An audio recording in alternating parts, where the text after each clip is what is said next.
Students, आज का हमारा टॉपिक है law of refraction of light.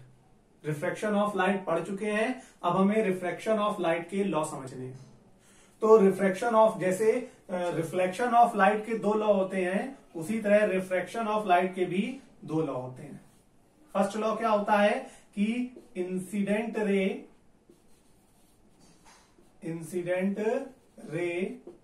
Refracted रे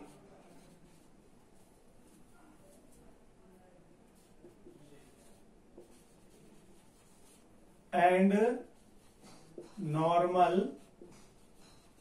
at the point of incidence lie on same plane। तीनों एक ही प्लेन पर होते हैं। ठीक है, डायग्राम में देखिए, ये आपकी जो PQ है ये इंसिडेंट रे है, QR रिफ्रैक्टेड रे है और AB normal at the point of incidence, ये है पॉइंट ऑफ इंसिडेंस।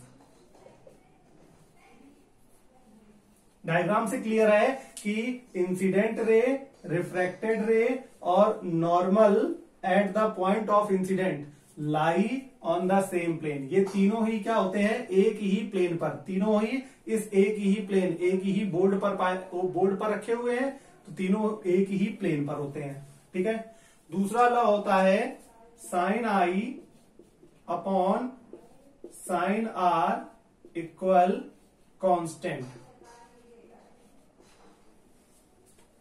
ठीक, तो आई क्या होता है, angle of incident, angle of incidence, और आर क्या होता है, एंगल ऑफ रिफ्रैक्शन। तो सेकंड लॉ उन्होंने दिया था, सेकंड लॉ रिफ्रैक्शन का क्या है कि sine of angle of incidence, angle of incidence का साइन और एंगल ऑफ रिफ्रैक्शन का साइन, इनका जो रेशियो होता है ये कांस्टेंट होता है। ठीक है, तो sine of angle of incidence and sine of angle of refraction का जो रेशियो होता है वो क्या होता है, कांस्टेंट होता है। और ये कांस्टेंट रिफ्रैक्टिव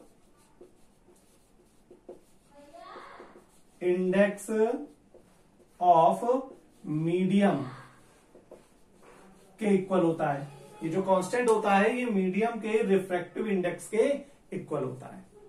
तो ये दो आपके थे law of refraction of light. एक बार फिर से देखिए, incident ray, refracted ray and normal at the point of incidence. ये इंसिडेंट रे, ये रिफ्रैक्टेड रे और normal at the point of incident lie on the same plane. ये तीनों एक ही प्लेन पर होते हैं, जैसे ये इस बोर्ड पर बनाए गए हैं उसी तरह ये तीनों कहां होते हैं, एक ही प्लेन पर होते हैं।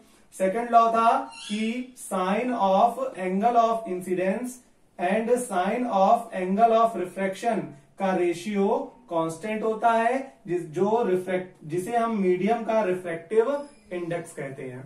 रिफ्रैक्टिंग इंडेक्स को हम आपको नेक्स्ट वीडियो में ब्रीफली एक्सप्लेन करेंगे। और इस सेकंड लॉ को स्नेल्स लॉ भी कहते हैं।